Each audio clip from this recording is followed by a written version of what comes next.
Good morning all of you. आज की जो हमारी क्लास रहेगी वो रहेगी BSc and BA first semester वालों के लिए, ठीक है।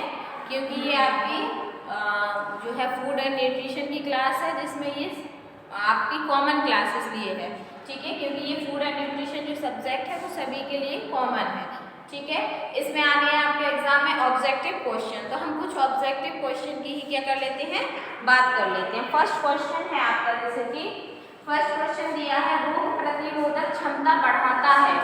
रोग प्रतिरोधक क्षमता का मतलब क्या होता है, हमारे शरीर में रोगों से लड़ने के लिए क्षमता कौन प्रदान करता है, कौन हमें रोगों से लड़ने के लिए क्षमता प्रदान करता है या बाहरी रोगों से हमारी रक्षा करता है शरीर की, ठीक है। तो रोग प्रतिरोधक क्षमता बढ़ाने का काम करते हैं आप डेली लाइफ में भी इसको यूज करते हैं।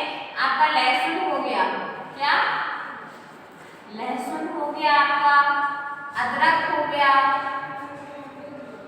अदरक और आपकी पालक, ये क्या करते हैं, आपकी रोग प्रतिरोधक क्षमता बढ़ाने का कार्य करते हैं, मतलब रोगों से लड़ने के लिए हमारे बॉडी को प्रिपेयर करते हैं, ठीक है। दूसरा है आपका रोग प्रतिरोधक क्षमता बढ़ाने वाली मेवा। अब ये तो थी आपके सब्जियां, लेकिन ये मेवा में कौन सी ऐसा ड्राई फ्रूट्स है जो हमारी रोग प्रतिरोधक क्षमता को क्या करता है, बढ़ाता है। तो ऐसा कौन सा ड्राई फ्रूट्स है, ड्राई फ्रूट्स का नाम है बादाम।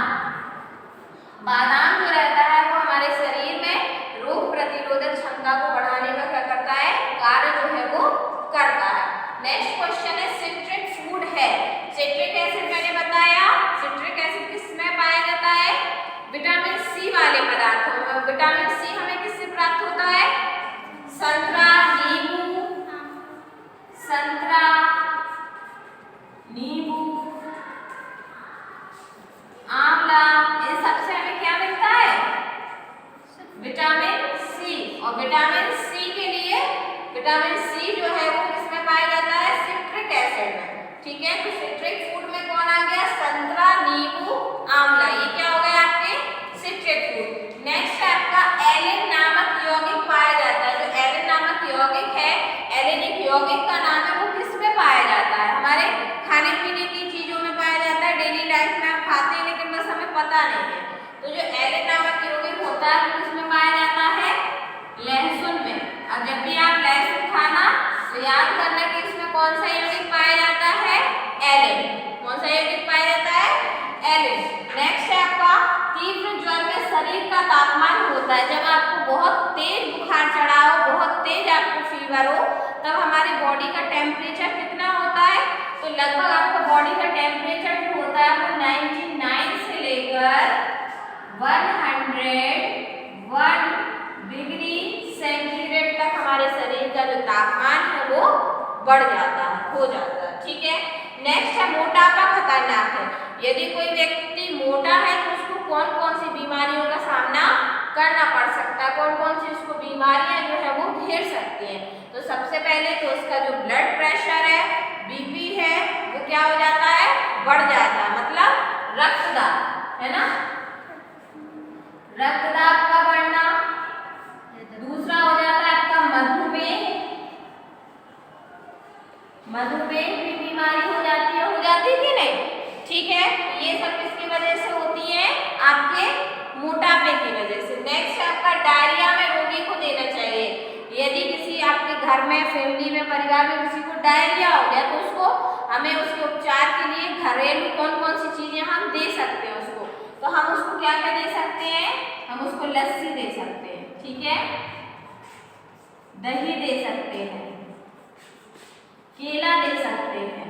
तो जो डायरिया जिसको भी है उसको उसमें क्या मिलेगा, बहुत ज़्यादा रिलीफ मिलेगा, बहुत ज़्यादा आराम मिलेगा, किसमें, डायरिया में, ठीक है। यदि कोई व्यक्ति डायरिया से ग्रसित है, डायरिया बीमारी उसमें है, तो यदि हम उसको लस्सी देते हैं, दही देते हैं, केला देते हैं, तो उससे क्या हो जाएगा, उसकी जो बीमारी है उसमें क्या मिलेगा, उसको थोड़ा सा आराम मिलेगा, ठीक है। नेक्स्ट है आपका व्यक्ति के शरीर में ग्लूकोज की सामान्य मात्रा। एक सामान्य व्यक्ति के शरीर में ग्लूकोज की सामान्य मात्रा कितनी होती है, तो एक सामान्य व्यक्ति में ग्लूकोज की 90 से लेकर 100 मिलीग्राम तक ग्लूकोज की मात्रा जो है उसमें पाई जाती है। ठीक है, नेक्स्ट यदि हम क्वेश्चन की बात करें तो जो मधुमेह रोग में ऊतकों से जल का अधिक उत्सर्जन होने से रोगी को बार बार मूत्र त्याग के लिए जाना पड़ता है, तो यह स्थिति कहलाती है। जिसको आपने देखा होगा डायबिटीज जिन लोगों को होती है उन लोगों को बार बार जो है वो वॉशरूम जाना होता है, तो उसके लिए ये स्थिति क्या कहलाती है? उन्होंने कहा कि बार बार वॉशरूम जाना मधुमेह के रोगियों को, तो वह स्थिति क्या कहलाती है? तो वो कहलाती है पॉलीयूरिया। क्या कहलाती है? पॉलीयूरिया। क्या? डायबिटीज से ग्रसित लोगों को बार बार वॉशरूम जाने की जो समस्या रहती है उसको हम क्या बोलते हैं? पॉलीयूरिया। ठीक है, नेक्स्ट है डायरिया। अतिसार में निम्नलिखित में से क्या नहीं देना चाहिए? यदि किसी को डायरिया है या अतिसार है तो उसको क्या नहीं देना चाहिए? केला नहीं देना चाहिए, लस्सी नहीं देना चाहिए, दही नहीं देना चाहिए, या फिर हरी पत्तेदार सब्जियां नहीं देनी चाहिए? बताइए क्या नहीं देना चाहिए? यस, मैंने अभी बताया कि डायरिया अगर है तो उसको लस्सी, दही, केला देना चाहिए। तो अब क्या नहीं देना चाहिए? हरी पत्तेदार सब्जियां जो है वो रोगी को नहीं देनी चाहिए। नेक्स्ट है इलेक्ट्रोलाइट्स की शरीर में कमी होने लगती है। इलेक्ट्रोलाइट्स की शरीर में कमी कब होने लगती है? जब रोगी को क्या हो जाता है? डायरिया। इलेक्ट्रोलाइट्स की कमी कब होती है? जब क्या हो जाए? डायरिया। ठीक है, नेक्स्ट क्वेश्चन है रोग प्रतिरोधक क्षमता बढ़ाने वाले कितने आहार माने जाते हैं? ऐसे आहार जो हमारे शरीर में रोग प्रतिरोधक क्षमता को बढ़ाते हैं वो लगभग कितने माने गए हैं? 15 जो उपचार के लिए जो है वो माने गए हैं आहार। नेक्स्ट है अतिसार का प्रमुख कारण है। अतिसार होता है तो लोगों को प्रमुख कारण क्या है उसमें? तो प्रमुख उसका कारण है संक्रमण। ठीक है, ये संक्रमण से भी फैलता है, विषाक्त जीवाणुओं से भी फैलता है और रासायनिक पदार्थों से भी अतिसार जो है वो फैलता है। जिसको मधुमेह हो जाता है, मधुमेह रोगी के लिए लाभदायक है। मधुमेह का जिसको डायबिटीज है उसके लिए क्या उनके लिए लाभदायक होता है?